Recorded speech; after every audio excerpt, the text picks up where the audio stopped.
Yo, what's up? What's up? Ayan, welcome back dito sa ating YouTube channel. At mayroon tayong bisita ngayon, salty, pink na salty. So, gagawin natin linis pang gilid. Ba't mayroong parang langis-langis yan sa ano? Yung ano yan? Yung pamunas? Linis pang gilid. Tapos, check natin yung filter niya dahil madumi na daw. Tapos, check natin kung kailangan natin i-tune up. Mamaya paglamig, titistingin ko kung hard starting ba. So, for the meantime, ay unahin muna natin tong panggilid para matanggal din natin yung shock at maiangat natin. Okay, so tanggalin muna natin yung ating mga panggilid. Ayun, sinasabi ko pang umiilaw yan. Ano?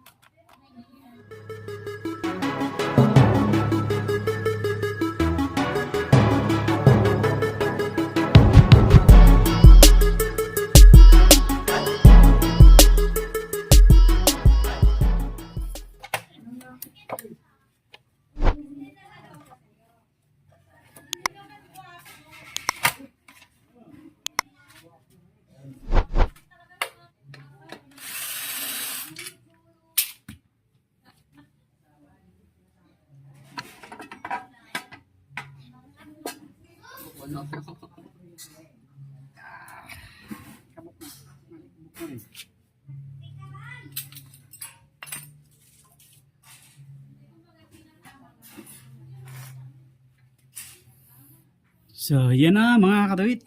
Hindi pa naman siya sobrang maalikabok na maalikabok.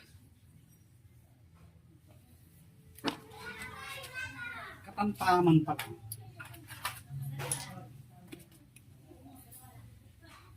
Naka-upgraded, ano ka na pala eh, bill ka na eh. Reset bill ka na eh. Center screen. Body screen. Ito yan, yun na yun. Ganun din.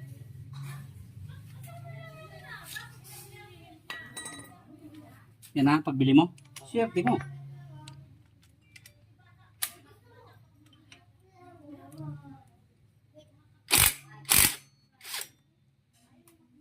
Alugin mo yung ano niya ng aran. Ganun ka lang. Alay. Kasi ganyan sa may bearing. So, Ganyan talaga yun.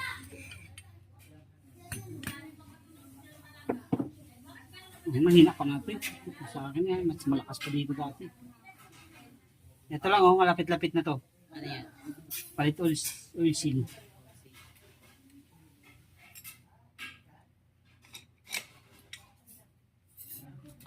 So, yan na mga katuwit. Lilinisan lang natin yan. Linis. Ganyan lang naman gagawin natin. Tapos mamaya, bago natin ikasa, tatanggalin natin yung shock. Isabay ko na pala. Tanggalin ko na yung shock. Tapos, palit filter tayo. So, yan kasi yung pinaka-the best na gawin dyan. Para hindi na maraming trabaho. Ito.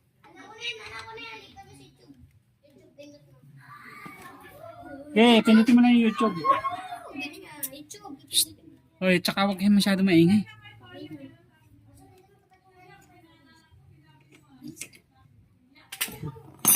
So, lilinis din tayo ng filter niyan mamaya.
Okay, so yan na, nabaklas na natin mga kaduit.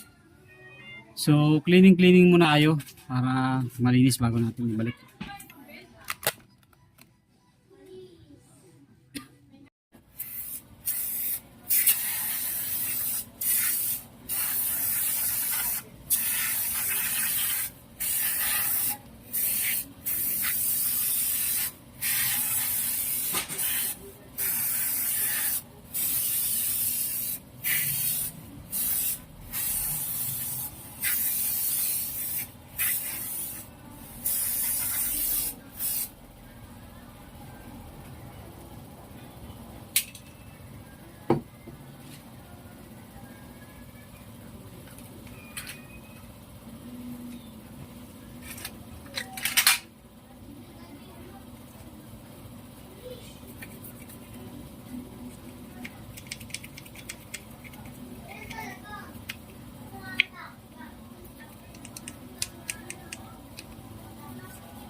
Mga kadoy, tapos na tayo mag-cleaning. Ayan o, mapapansin nyo, malinis na yan lahat. So, dinig-racer natin lahat para sulit na sulit talaga ang cleaning. Hindi yung hangin-hangin lang, para sulit ang pa-cleaning ni customer. So, ito, pag mag-assemble kayo ito, lagyan nyo ng konting langis. Para maganda ang play ng clutch. Kaunti lang.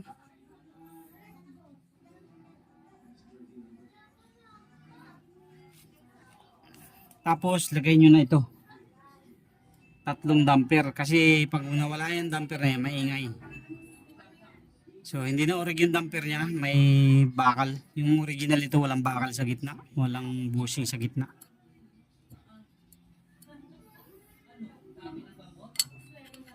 So naka ano na siya, hindi ko malaman kung saan ba ito o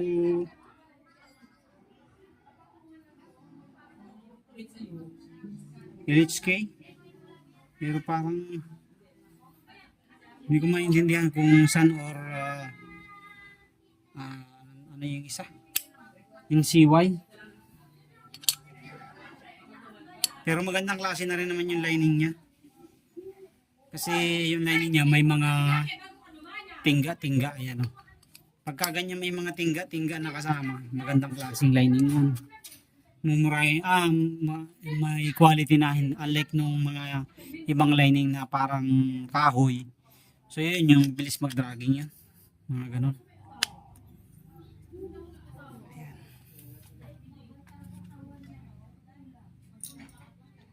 So ang kanyang spring parang arisate, ay hindi pala arisate yung ganito. Hindi naman siya sun. Replacement lang siguro to. Hindi siya ano. Ang sun kasi medyo light ang kulay eh.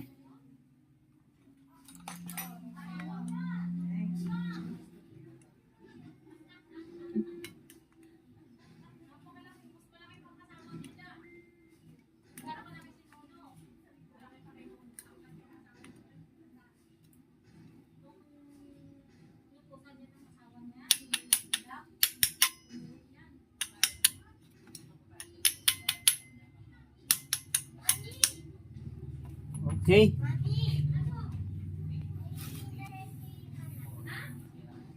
Tapos, lagay na natin ang mga washer. So, paluin na natin konti.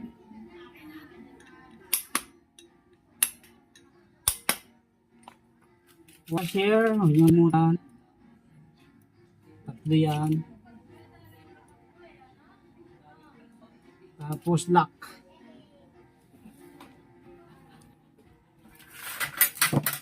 Circlip.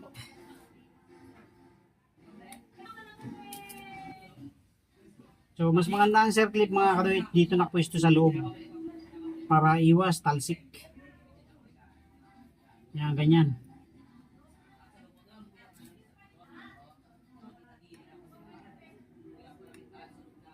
Yan, ganyan dapat ang posisyon. Galing sa loob.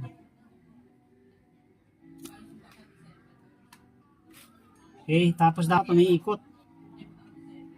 Pag hindi umiikot, ibig sabihin hindi siya nakapwesto ng ayos. So, okay na. Ito na. Tapos, dito naman sa torque drive. So, ito yung torque drive natin. So, nilinisan na natin yan. Lagay naman tayo ng grasa.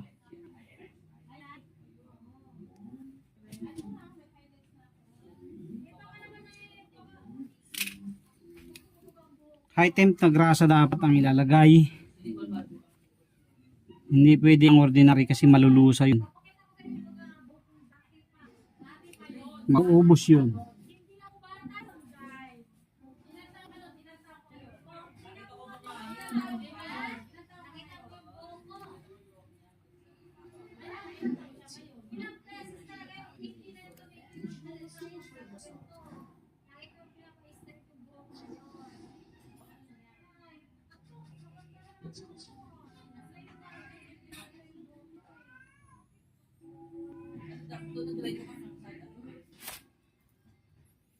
Okay, tapos balik na natin ang cover.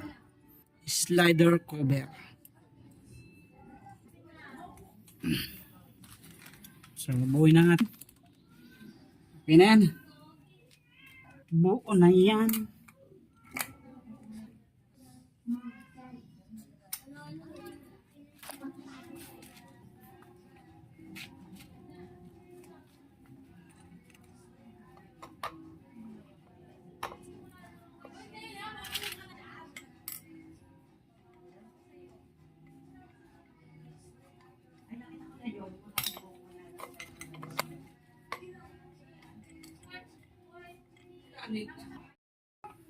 So, dito sa ating pulley, maglagay kayo ng kaunting grasa. So, importante yan, mayroong konting-konting grasa. Para hindi agad ma-dry. High lagay nyo para hindi agad natutuyo.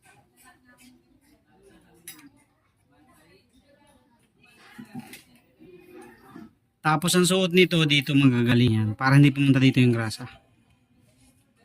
Okay, ayos. Bola natin straight 9. Straight 9 ito no. Straight 9. Kung alin yung kapal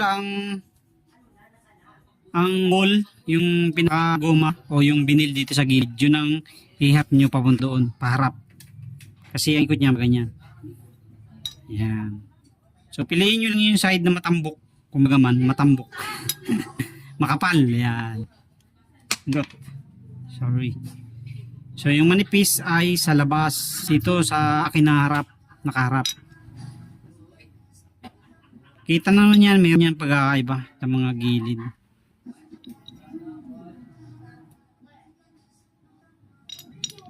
Okay. Tapos lagay natin. See. Reset dito, itong pulley niya. Tapos, meron siyang magic washer na isa. Ito.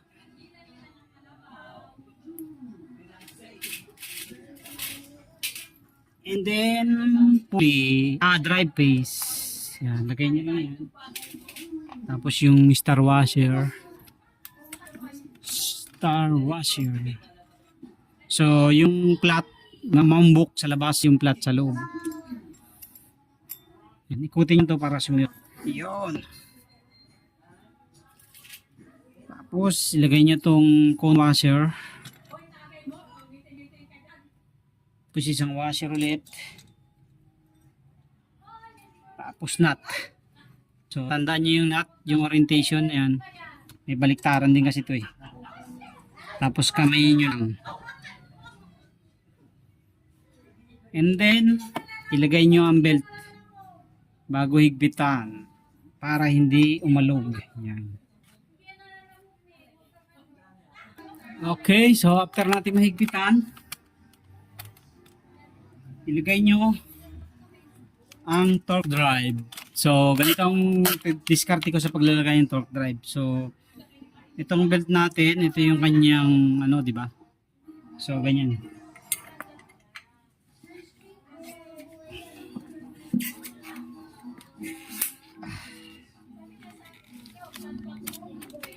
So, ganyan siya. Kailan pa itong belt mo? Okay. Ay, nalimutan ko pala lagyan ng grasa. Dok. So, lagyan pala muna natin ng grasa to kasi nalimutan natin. Nilinis natin to eh. Kailangan ma-refresh yung grasa. So, alalay na grasa din lang kasi pag sobrang dami, tumatapo naman dito sa labas. So, ang importante lagyan yung stick bearing kasi yan ang ano dyan eh. Masilan eh. Okay.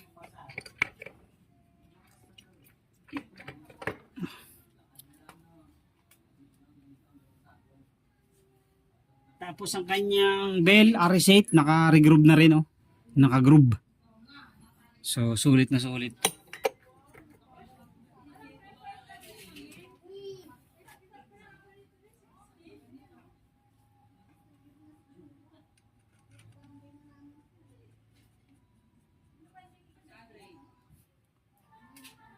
Oh, ba't may isa? Ah, dito ito sa ano.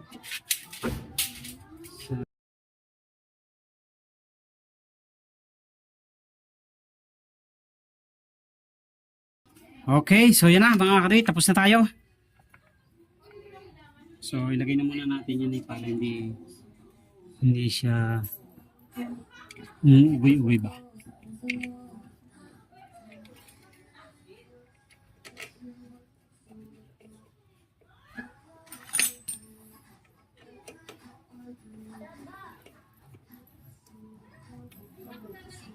Sige, test nga kung anong lagay. Yan natin, pagka hard starting ito mga katit, mag-tune up tayo.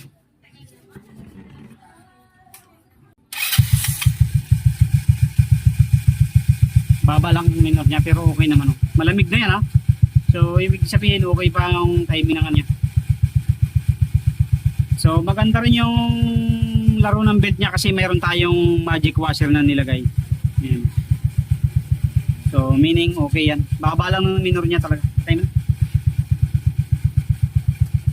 Tapos nilinisan din natin yung filter nito para maganda yung higop ng hangin. Kung gusto niyang ipalinis yung carb sa akin, ay hindi ako pumapayag na maglinis basta-basta ng carb, lalo na kung ganyan naman kaganda ang minor. So minsan kasi kakalinis lalong nawawala sa timing.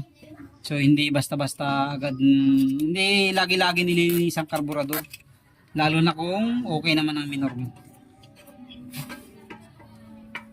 Okay, kabit na natin yung mga cover niyan, tapos na tayo.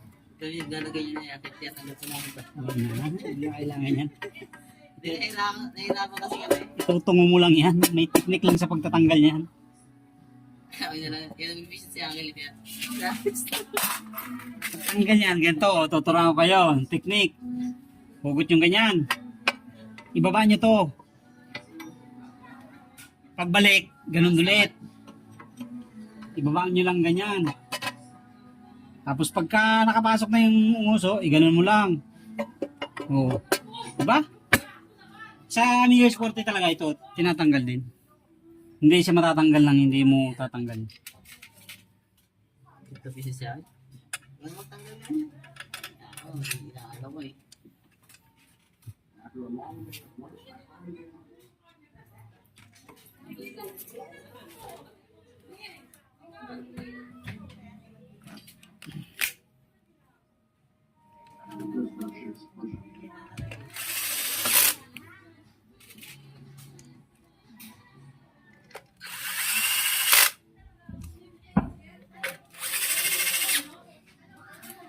Yan, minor lang yun pag-bike niya. Pang minor lang. Alin ka? Mahigpit lang to. Pang kabit lang. Masapak lang na kaya hindi na. Mabagal to eh. Mahina to eh. Pag ano, T-range na talaga man. Oo. Pagka higpit na, T-range na. Pangit pag impact range na. Hindi pwede yun. Kawa sa akin yun.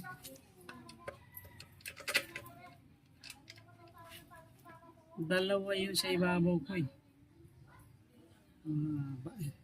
Dito yata ito. Dalawa pala yun sa gilid. Hindi ko natanda. Ito yata yun.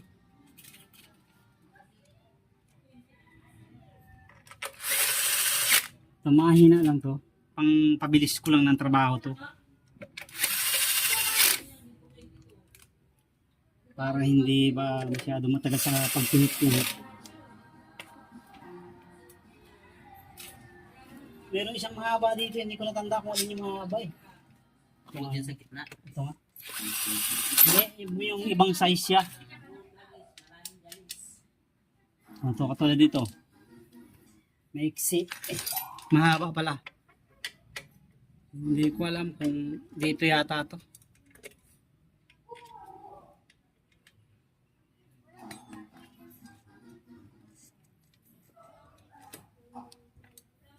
Ayan. Tapos sa pagigpit, ito na. Clearance na. Alalayan mo lang ng higpit.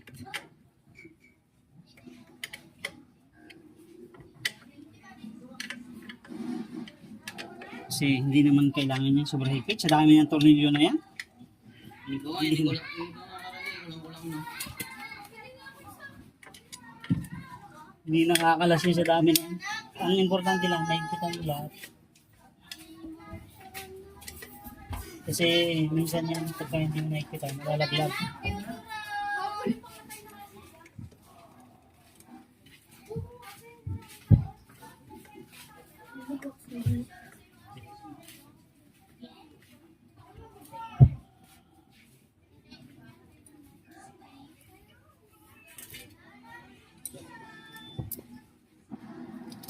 Ako, birthday natin kagabi kahapon. Hmm. Nasobra sa pagkain.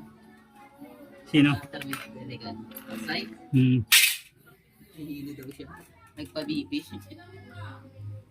So, ito na mga kadawit. Nakatapos na tayo. Paalis na si Tropa Pits. Ayan. O, yan. One click na. Oh. Napakatahimik naman. Oh. Ang ganda talaga pagka solterin yung ganyang cover. Mas matahimik yan kaysa dun sa sporty. Ingat. Thank you, thank you. Ingat, ingat. Diretso ka lang dyan, nakakaliwa.